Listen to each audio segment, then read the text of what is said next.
Hi, I'm Bas van Heur and I'm currently a postdoctoral researcher at the Faculty of Arts and Social Sciences in Maastricht University in the Netherlands. And I'm mainly doing research on creative industries, in particular in relation to urban development. So it's always about the focus on sort of cultural work and the urban space in which the cultural work is situated. That's roughly what I do.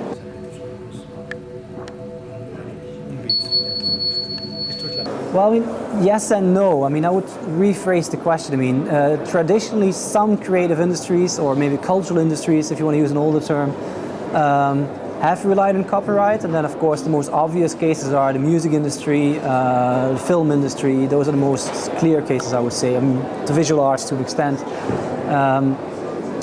At the same time, many cultural industries have never relied as a core, in its core, on copyright. I mean, the theater would be an obvious case, maybe sort of the pieces to the work of theater, but the actual performance, of course, is different.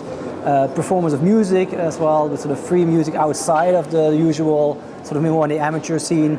So there are whole loads of different sectors or practices that were never part of the copyright. I think what you, of course, now see happening is that with the emergence of the internet and to an extent copyleft debates or open source debates, is that you see that even those sectors that were dominated by copyright regimes are now being questioned and are sort of being opened up with a whole lots of sort of positive and negative consequences as well.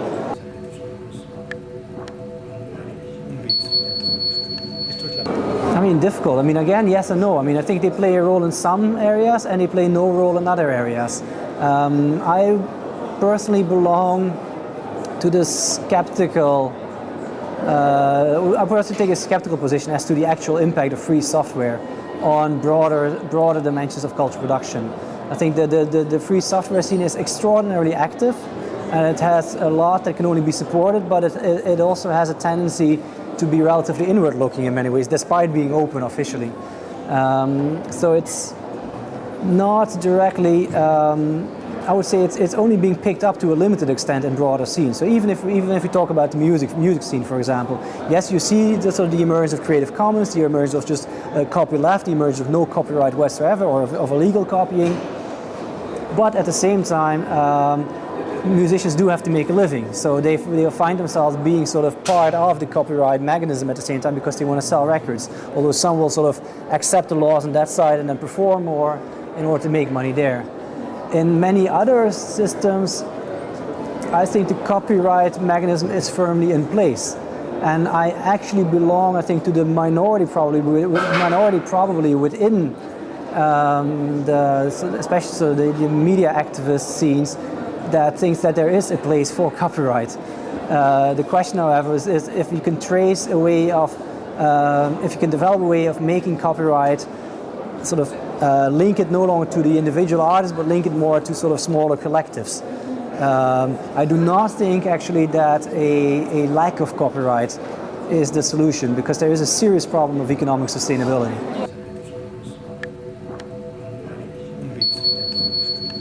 It's a really difficult relationship, and I think that relationship has been there since the emergence of the cultural industries. On the one hand, culture thrives by interaction and sort of copy pasting and appropriation and everything that copyleft fans like. So that's sort of I guess the cultural sustainability I was talking about. There needs to be a commons of publicly available material that people can do with whatever they want. So that's the one part. But then on the other side, people do need to make a living. So what you have seen happening over the last 150 years is a continuous appropriation and selective closing down of this commons. It's capitalism after all. So there's this constant tension, but I probably belong to the skeptics that I don't see a clear way out of this tension, which of course is a bit difficult if we want to have a hardcore solution, but accept a constant negotiation of the tension. But I think the tension can be made productive by asking the question, okay, who appropriates this, who closes down the commons, and what does the common get in return for it? So, yeah.